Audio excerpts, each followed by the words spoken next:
Hi, I'm Nat. And I'm Guy. And Candace Owens going directly after the Macrons. Yes, Mr. and Mr. Yeah, so I really hope this thing, we get to see all the disclosure and everything else when this trial does take off. If this thing is televised, it would be absolutely huge. It's not a federal case, so possibly it could be. But I mean, and I agree with Tim Pool when he says that it probably won't go very far because once disclosure is asked for, they'll probably drop it because there's no sense in them continuing to pursue it and throwing fire on fodder onto the flames. I completely disagree. If they file a case and then drop it right when disclosure comes, it's going to make her look even more like a man. People won't need any evidence at that time, so they're going to have to go through with this case right to the end.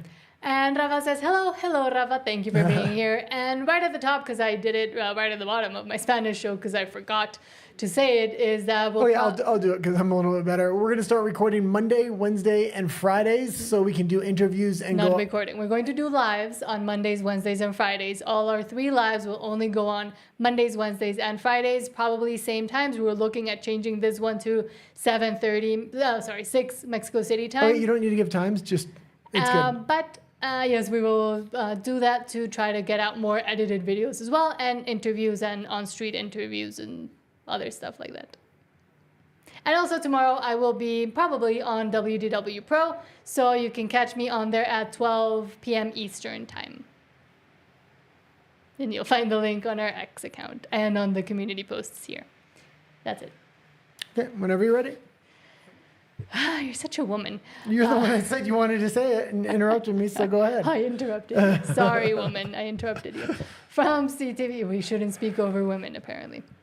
From CTV News, French President Macron sues influencer Candace Owens over claim France's First Lady was born male. Yeah, so why don't you go into it? You said you don't want me to talk first anymore as well. I didn't say I don't want Yesterday after the stream, you said, why do I always talk first? You don't want me talking first. Talk first. Okay, then go ahead. This is your opportunity. Show the world what you're made of.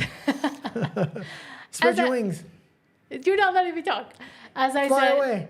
in our Spanish, in the Spanish live as well, the fact that they're going after her and trying to make this into an even bigger thing than it already was and leave it at, like, not just leave it at the conspiracy theorists like Michelle Obama has done for so long. Big Mike, those rumors have been going on for years and she just lets it slide by because she knows that by acknowledging it, by trying to sue somebody, where are you going? Keep going. That by trying to sue somebody, it just makes it bigger and worse and worse and worse.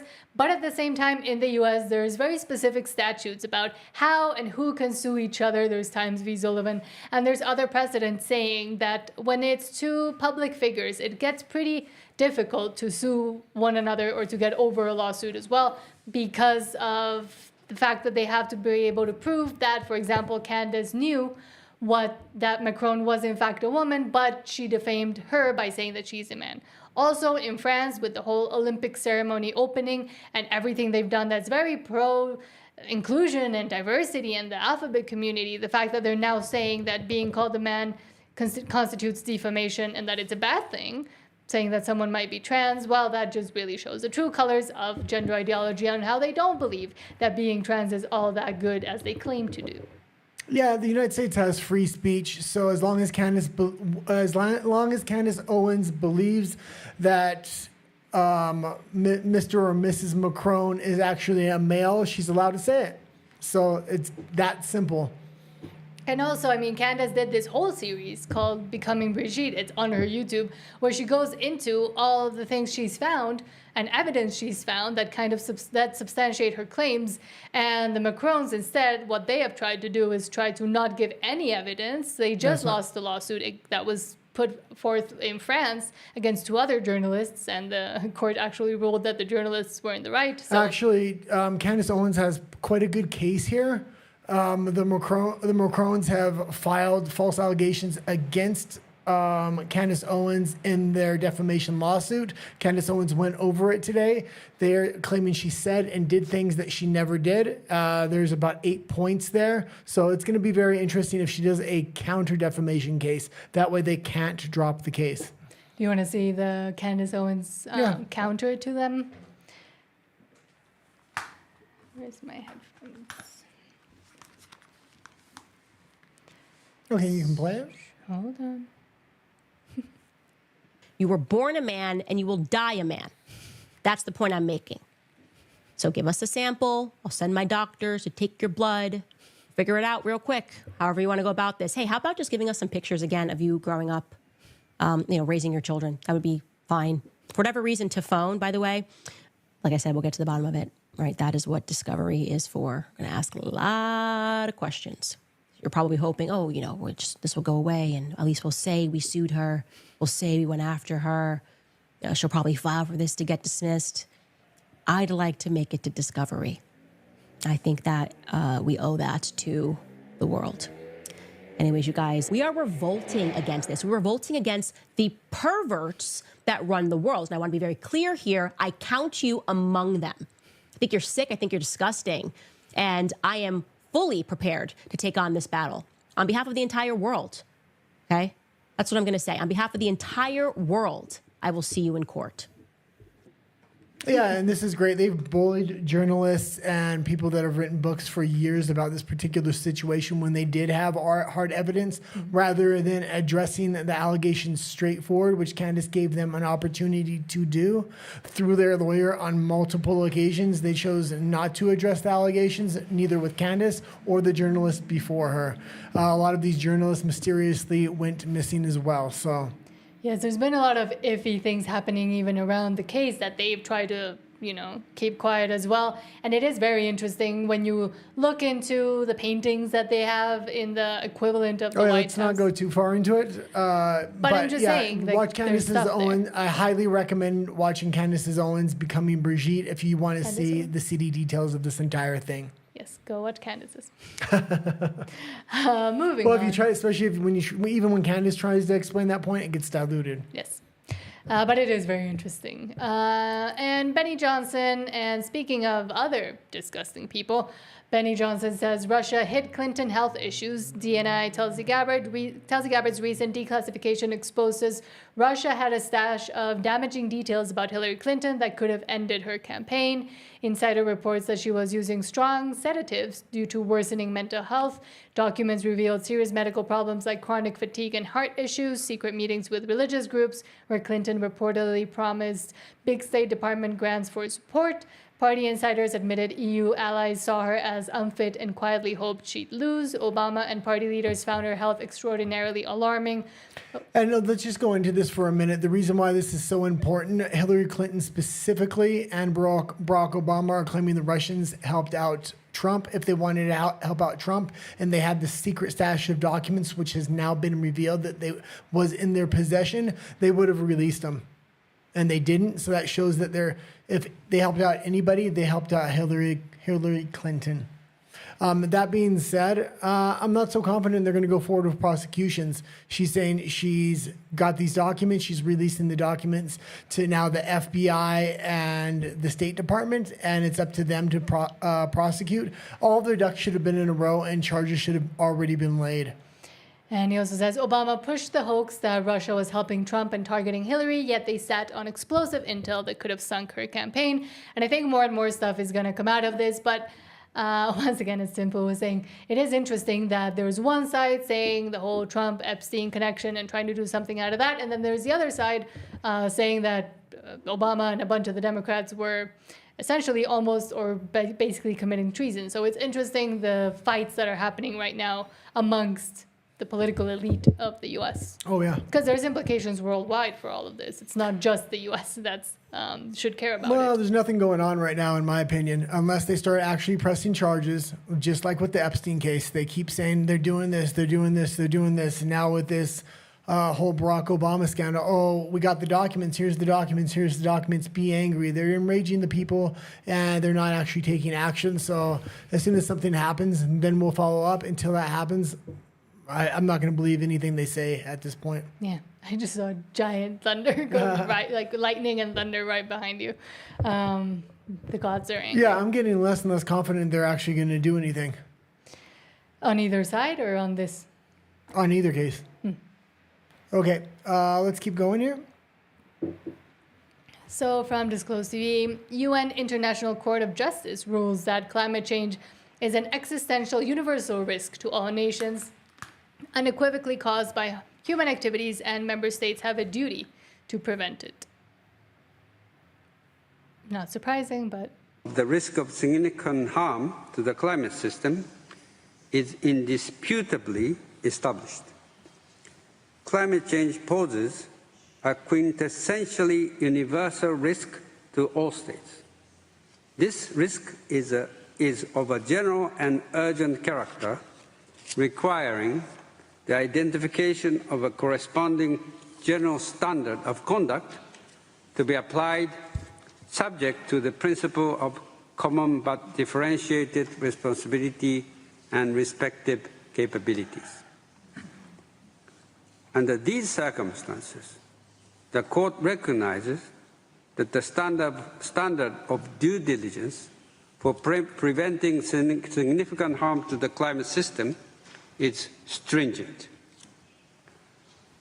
As concerns climate change, a heightened degree of vigilance and prevention is required.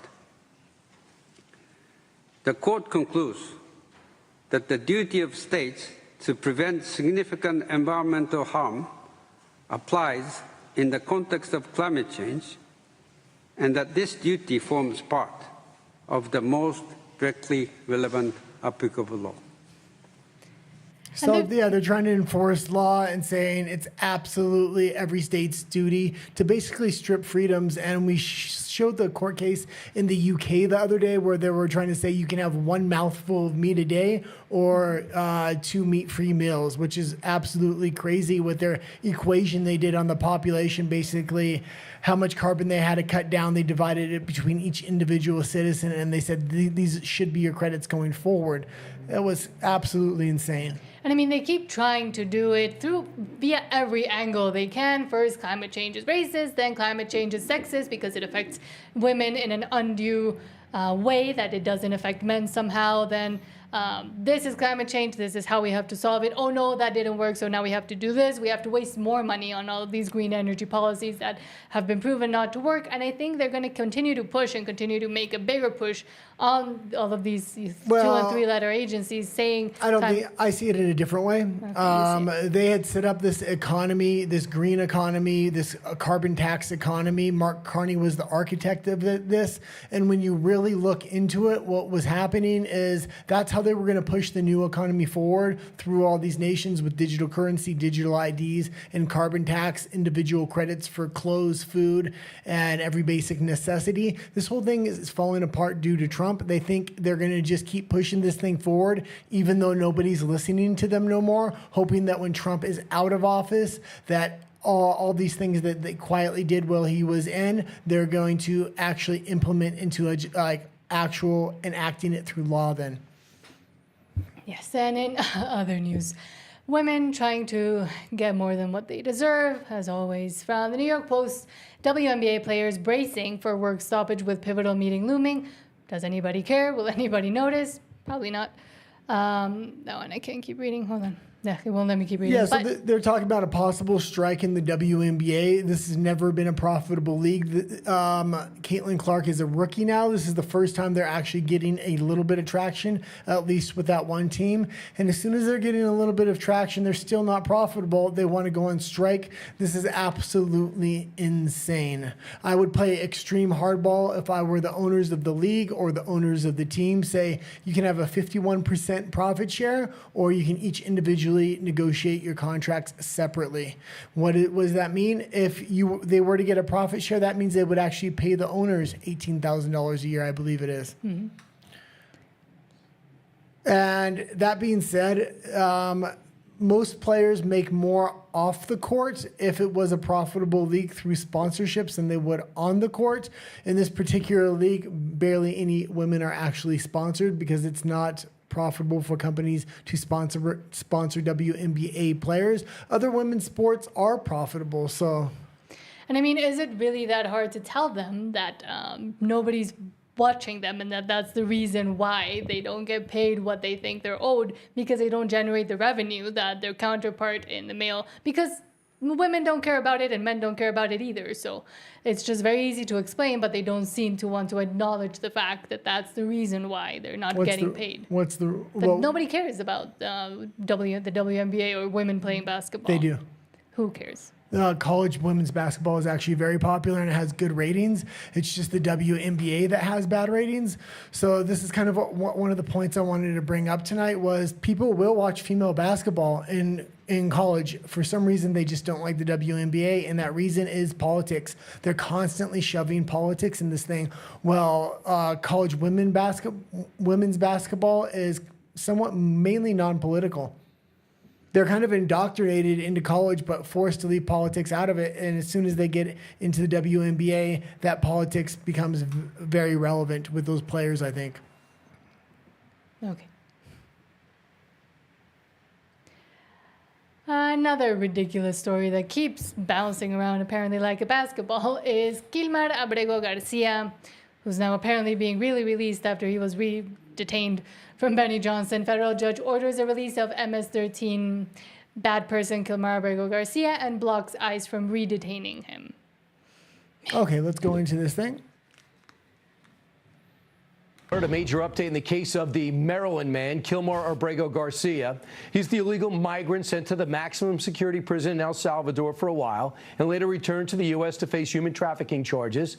He pleaded not guilty. Today, a federal judge in Tennessee ordered the release of Abrego Garcia from custody while he awaits trial. Now, a separate judge in Maryland ruling shortly after that immigration authorities, ICE, must allow him to return to Maryland, blocking the Trump administration from detaining him upon his release from criminal custody in Tennessee. So they can't pick him up. That same judge ruling Fox, so we'll probably get Dinged. Yeah, let's keep going now. must also provide 72 hours notice before deporting him to another country. Joining me now is former acting DHS Deputy Secretary Ken Let's pause it for a Cuccinelli. second. Yeah, this is going to be very interesting because it looks like the judge that's overseeing the case is very favorable to him. So I would expect maybe this is an activist judge. So it's going to be interesting if he's actually let off on this case, because I believe the suspect himself, or the what do you call somebody that's in? Gilmar. Huh? The Maryland man. Oh, never mind. Let's keep going. Ken, shocked he's out? I am shocked he's out. I mean, this isn't just about the human trafficking charges where he was caught more or less dead to rights. Oh, I was going to say the defendant usually has, that was the word I was looking for.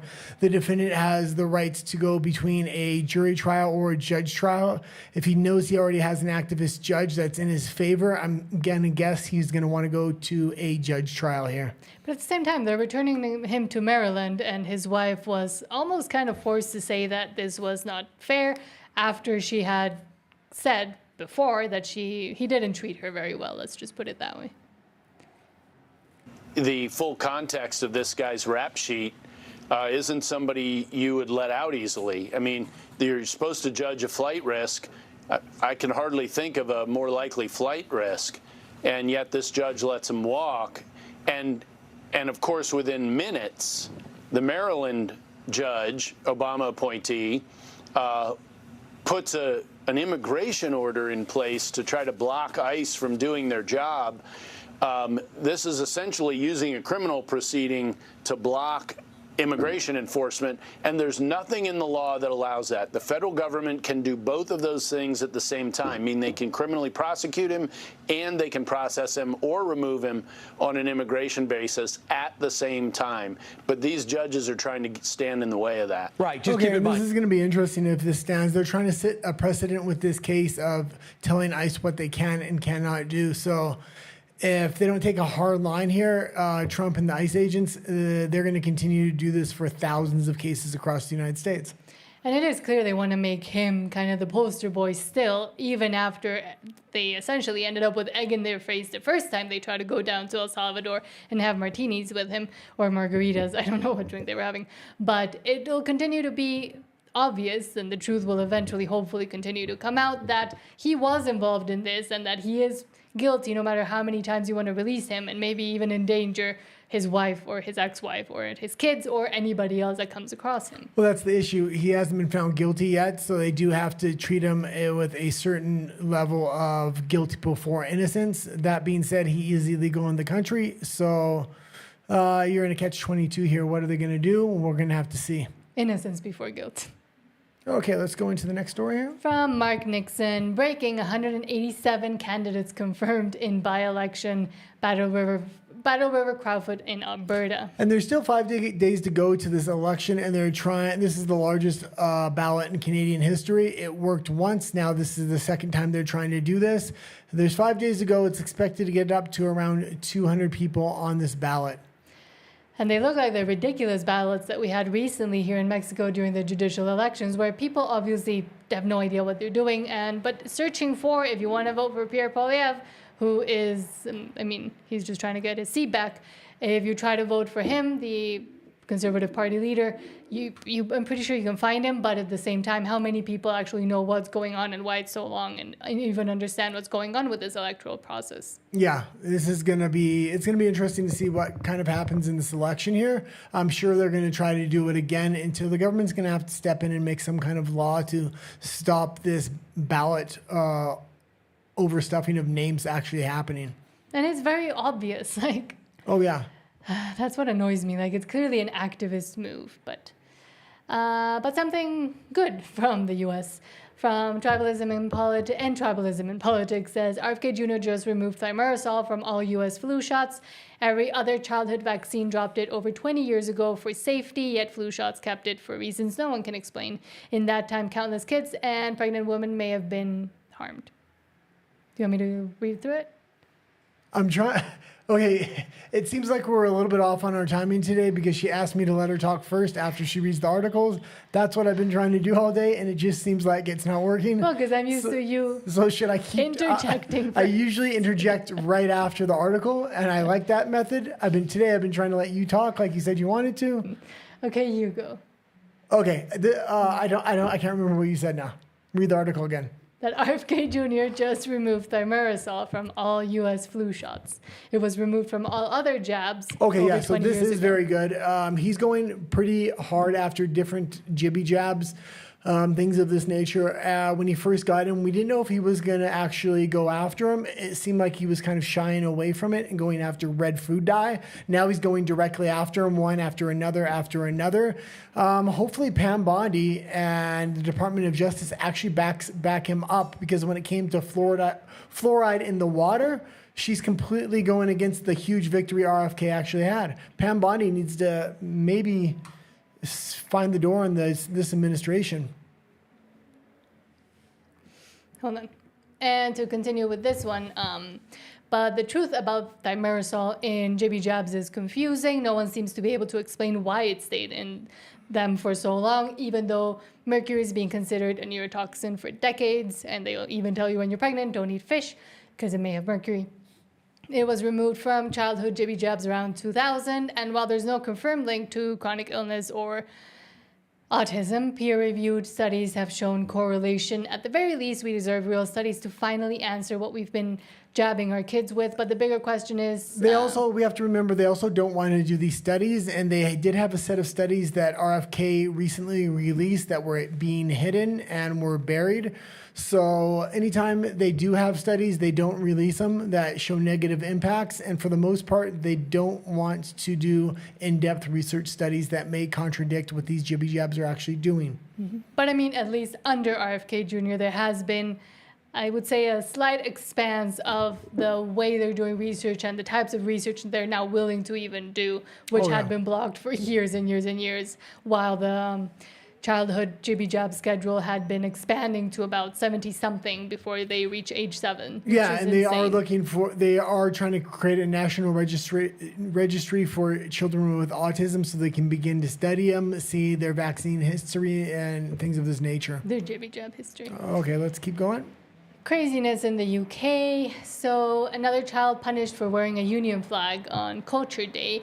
Isabel Werrell was put into isolation before being suspended from school for 5 days. 13-year-old Scarlett Priest was also put into isolation for wearing a union flag. And the Union flag is a Union Jack from the UK, the UK flag. It's as the we know UK it. flag. Yeah. This is happening all over the world in these extremely progressive countries, such as the UK. Same thing happened in Canada. Same thing happened in the United States under Biden. You weren't able to wear Trump hats in the United States. You weren't able to, they were saying the Canadian flag was racist at one point, and they were canceling Canada Day, and now they're doing the same in the UK.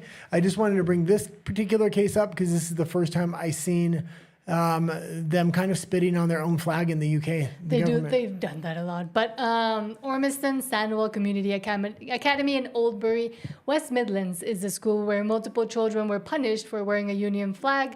Head teacher Peter McInnes appears to be the one who was outraged by British kids celebrating being British, because that's horrible. A furious mom told how her daughter was among dozens of children put into isolation for wearing Union Jack flags to celebrate a culture day because they want to erase any culture that the UK has, which it does have a lot. Pupils at Ormiston Sandwell Community Academy in Oldbury had been asked to wear something to reflect their heritage for the day. What else are they supposed to wear if they're fully British? But head teacher Peter McInnes objected to British flags and had the pupils wearing them pulled out of class and held in a meeting room. It is claimed one pupil who challenged him over his no flags policy, Isabel Worrell, 15, was then sent home for arguing and suspended for 5 days. Another girl, Scarlett Priest, 13, claimed she was put into the meeting room for wearing a white top with a Union Jack on it, which in the UK they wear their flags a lot. I mean, there's a lot of clothing with Union Jacks in tourist shops, at least the last time I went. It comes after we reported how a pupil at another school, Bilton School in Rugby, Warwickshire, was banned from Diversity Day for wearing a Union Jack dress. Again, the Spice Girls. Which one was it? Victoria Beckham. She wore, or one of the Spice Girls wore a Union Jack flag. This is a new day and age. I know, but it's insane. Isabel's furious mother, Leanne, 39, said Isabel was absolutely devastated when she was suspended just for asking the head teacher, the head, why she and other pupils weren't allowed to wear Union Jack flags. They'd been asked to go to school that day wearing something that reflected their heritage and cultural identity, so it seemed appropriate for her to wear the flag. Lots of kids were doing the same. Some wore their flags over their shoulders, like my daughter, and others opted to wear it around their waists as skirts. She set off school with her flag and was in good spirits, but almost immediately as she arrived, she was put into the isolation room. Yet many other children used Culture Day to wear flags from the countries where their families originated, such as Jamaica and Spain, and had no problem. They were allowed to wear their flags with pride. And we also have to remember what happened in Ireland. We showed the story the other day where refugees are given priority for local schools, then Ukrainian refugees are given second priority for schools, and then if there are any spots left, actual native Irish kids can then apply for those spots. So I don't know what happens if there are no spots left, but it's just shocking what's going on in the UK and even in Ireland right now. And it's funny because here clearly the intention was you cannot claim being British as your heritage and that is something that shouldn't be celebrated. But interestingly enough, here in Mexico, the flag actually, you're supposed to show a lot of deference and respect to the flag, which means you cannot wear it. It is banned. You are not allowed to wear anything that has the Mexican flag on it, just as the flag. Justin Bieber got in trouble for it when he tried to use it, I think, as a skirt as well during one of his concerts here in Mexico. And technically, because due to respect to the flag and deference to the nation and the country, you're just allowed to hang it. You're not allowed to let it drop to the floor. If it does, you're supposed to do the whole thing. Most countries actually have those laws, but very few actually implement them. The United States has very similar laws as well. Yes, but I mean, in the U.S., it is more common to see like shirts with the U.S. flag all over the place. Here, if you notice, the flag will be on it, but it's not the full flag because you're technically not supposed to do that. Although people have stopped caring, but what about all the police that have the Mexican flag on? No, again, you can have it like as a little thing, but you're not allowed to just wear the flag itself. Oh, okay. Yeah, that's why Justin Bieber got in trouble. But moving on to the U.S., the mainstream media are panicking from Candace and then cuts away from Diana Gabbard as she begins outlining the documents proving that Obama and his cohorts committed treason. Maybe they are in charge of damage control. They desperately do not want this. They are in damage control. This is very important because this is how the mainstream media is going to play this. They're going to cut away from her. They're not going to write articles about this. They want to ignore it, and it's going to work. unless there's prosecutions made. So all she is doing is releasing the documents today, giving them to the FBI and the Department of Justice. If neither the FBI or the Department of Justice go forward on this, then it doesn't matter because nobody's even going to know about this because the mainstream media is cutting away. That's why it's so important to go forward with prosecutions right now. But they're happy to focus on the Epstein thing. Multiple intelligence community assessments released in the months leading up to the November 2016 election concluded that Russia had neither the intent nor capability to impact the outcome of the U.S. election. On December 5th. We've been listening there to the Director of National Intelligence, Tulsi Gabbard, continuing on what has now been a multi-day effort, not only with public statements like this, but release of documents to attempt to back up the quite extreme allegation that President Obama is guilty of treason and that he worked in some sort of conspiracy with Hillary Clinton, et cetera, in the assessment by the intelligence community at the time that Russia interfered in the 2016 election. Multiple intelligence community etc. Like he didn't even want to go into what else she was saying, and of course silencing her literally by speaking over her. Let's not forget what they did not that long ago, about a year ago now, when she came here to Mexico to CPEC. She had to get searched, and every time she would get on a plane even, she had to go through this whole giant process because she had been put into a blacklist for flying right before she decided to change. Yeah, she was put on a Terry watch list in the United States, and she is part of the U.S. military. At that time, currently, I'm not exactly sure if she still is now. Well, now she's Director of National Intelligence, so I don't know which one, if they cancel out each other or how it works. But, I mean, yes, to be expected. But it's interesting that they do want to continue to talk about the Epstein thing, and they're bringing up new connections and photos and videos. And well, now it's going to be extremely important. In Trump's first administration, he didn't go after anybody, and he did have evidence of Hillary Clinton, and he said it wasn't appropriate. He didn't want to do it. After he was out of office, they went directly after him again and again and again. And let's not forget the 2 attempts on his life. So when he got back in office, now he's just doing what they did to him. He's going to need to really come clean with these Epstein files. This thing is starting to amp up because if they don't win the next election and the Democrats win, they're going to come after him and everybody with this administration. Lawfare is the new normal. So it's very important that they do win the next election. The only thing that could stop them at this point is really Epstein. yes. Okay, let's continue to go forward. Canadian craziness, like we always like to document. Ottawa spent $1.1 billion on hotels for asylum seekers. That's enough for 366 million meals at $3 each. Canada has more than 35,000 homeless people. I would say even more than that. That money could have fed all 3 of them 3 meals a day for over 11 years. But we see the priorities. And at the same time, we were seeing this fight not only in Canada, not only about asylum seekers, migrants, illegal or legal, but in the UK, there's a huge thing happening right now that would take us about 30 minutes to really dissect and talk it through. But the fact that Canadians are just going with it while we see, and I remember seeing not that long ago, people on the streets destitute and desperate for anything and getting into crime and making the situation even worse, when this money could go to help that, Canada is doing a favor to people that are seeking asylum by giving them that refuge, but at the same time, forgetting about their own people.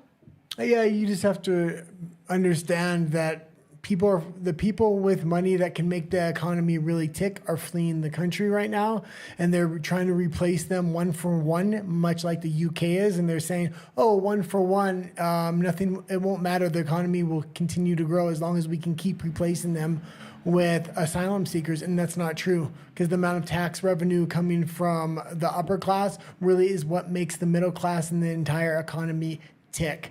It's turning into a welfare state in Canada, and a lot of the West is also turning into a welfare state. Where are these people fleeing that do have the money? They're fleeing to the United Arab Emirates and to the United States. These are the 2 primary countries. For the first time, the United States is almost at par with the United Arab Emirates for millionaires fleeing to that country. And we'll continue to do so. And Rafa says, time for Trump's revenge. Little fire emoji. Hopefully, but they do keep trying to hit him with, in my opinion, some fabricated or at least extend the narrative, and we'll talk about it in a second. if they had something on Trump with the Epstein case, they would have released it before the election. They did everything, including try to end his life. So if they had any evidence, and they're the ones that put the initial Ghislaine Maxwell trial together, they had all the files. If they doctored him or did whatever they did to him, they had an opportunity to really take Trump out of that election, and they chose not to because there's probably nothing major in the files regarding Trump. That being said, there might be some minor things, and Trump's just going to have to come to terms with, if he is in the files, he's going to have to release his name with everybody else. Otherwise, they're not going to trust him. He may not win the midterms. If they don't win the midterms, that will start to ruin the economy and a lot of other things he's doing. So he may not win or his predecessor may not win the next election. And then it's going to be open season, not only on Trump, but his entire family and everybody in this administration by lawfare. So it's absolutely crucial that he does release these Epstein files. But I do think that's why he does keep saying release all the credible information. He keeps highlighting that word credible, which I think indicates that his name might be mentioned in it. Maybe just like, oh, Epstein went to Donald Trump's wedding, but the name is there, so his name will be there. And or any other little thing they might have tried to insert to fabricate it, but he continues to look worse and worse and worse the longer they continue to delay them releasing anything. Well, they caught him.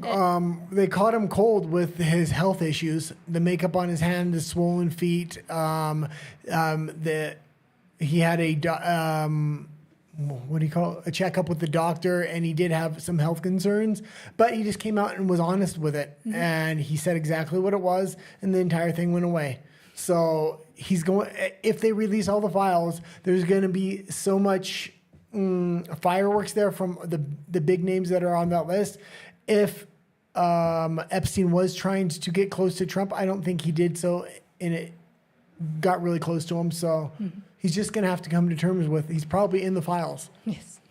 And Rafa says, joining a meeting, see you on the replay. Thank you so much. A meeting this late. Well, hopefully they don't make you work for too long, too late, but working hard. Continuing on. Okay. From Benny Johnson, MSNBC, forced to admit the predictions that inflation was going to be fueled by this new tariffs regime has not turned out to be the case. And I think a lot of people are maybe starting to realize the plan as was outlined. Yeah. As was outlined.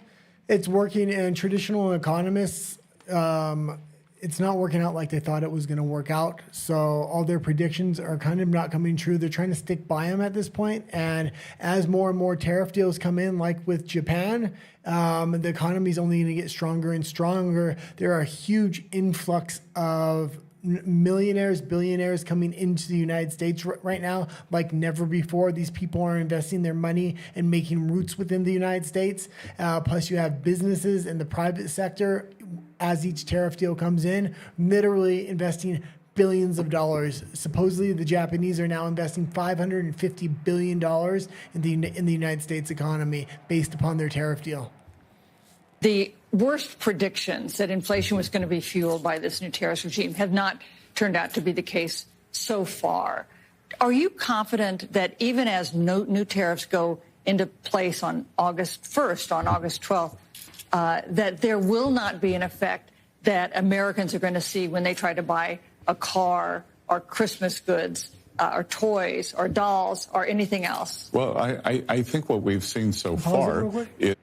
And yeah, they're trying to say by Christmas the tariffs are going to hit, but we're going to see. They said the entire economy was going to collapse within 30 days if Trump implemented this tariff plan, and it hasn't been going as smooth as he had hoped. He thought he would hope he had 90 deals in 90 days. That's not even close to what's happened. But the economy is not struggling at this point. Is that the manufacturers have been eating it a lot, or the exporters have been taking a lot of the price or the tariff adjustment. I think we're also seeing a lot of the retailers do it. A lot of the retailers' margins got very fat during COVID, so I think some of them are absorbing it. I was with the Amazon CEO last week, and he said thus far they're not seeing any price increases. And thus far, we've seen very good inflation numbers this year. Yeah, so inflation is not what inflation is normally at is 2% on a healthy economy. It's like at 2.3%. So it's right where it could be expected in a healthy economy. And on top of that, prices aren't going up, yet he's restructuring the entire world economy through these tariff deals. So, like, as long as things stay normal where he does all these tariff deals, it's only going to get stronger with every deal that comes in. He's recently got Indonesia, which is over 100 million people. He's got Japan. Canada is trying to go toe-to-toe, and they're going to collapse their economy trying to do so. And we outlined yesterday that they continue to try to say that they're going to fight it, which might just make things even worse for the Canadian people, as they already are struggling right before we left, and it's just gotten worse since we left a year ago. But something else that's sad and interesting and annoying from lips of TikTok, Holy S. The Biden administration set up a hotline for unaccompanied migrant children to report safety issues with sponsors. 65,000 calls went unanswered. Only one person was reportedly assigned to take the calls. And that question is also still up in the air. What happened to those thousands and thousands of unaccompanied minors that were just released into the U.S. and nobody really knows where they are right now, and I don't see much concern for them. Well, obviously, there was no concern. They set up a hotline so they could say they did something. Mm-hmm. And when they investigated what happened with that hotline, one person was manning the phones. And this is crazy. And it shows the level of actual care they have for all of these migrants they're trying to help and save. So you're telling this committee that the Biden administration, while they were letting all of these unaccompanied minors into the country, and as we've talked about today, they weren't keeping track of them, they issued these kids a hotline that they could call if they had trouble with the sponsor family that they were put with. And you're saying that 65,000 calls to this hotline designated to protect these kids went unanswered? Is that what you're telling this committee? Yes, sir. Wow. That is unbelievable. Unbelievable. Do you know and imagine all the kids that didn't call, lost the number. These are kids. Like, the fact that there were 65,000 calls made to that says to me there was a lot of human trafficking going on from Mexico into the United States. And also, I mean, what were the vets and checks that were being done of these sponsor families? That still hasn't been fully answered either. And we have to remember the United States as... I mean, the citizens want to think they're holier than thou, but they are the major consumer of children when it comes to human trafficking. Mm-hmm. It's somewhat disgusting. So it's very disgusting. Staffers, the administration assigned to answering these phones and helping these kids? One staffer? Any idea how many hours a day this staffer was working? No. Maybe that's why there were 65,000 calls that weren't answered from these little kids, huh? Unbelievable. And I mean, unbelievable, but also, is it really that unbelievable? Okay, we're going to head over to RUMBLE now. Well, we tend to go over there in case there's another jibby jab era or a war breaks out. We want to have a platform we can speak absolutely freely on. We usually do the last 3 or 4 stories over on RUMBLE. Yes, so we'll see you over there. Thank you, YouTube. And one more moment. If you haven't subscribed, please do so. We're trying to get to 300 subscribers as well. We're going to be posting on Monday, Wednesdays, and Fridays. From now on for our lives, so we can do more edited content, go out on the streets, and do more interviews with people. Yes. We'll see you over there in a few seconds. Okay, let me log into RUMBLE. Rumble.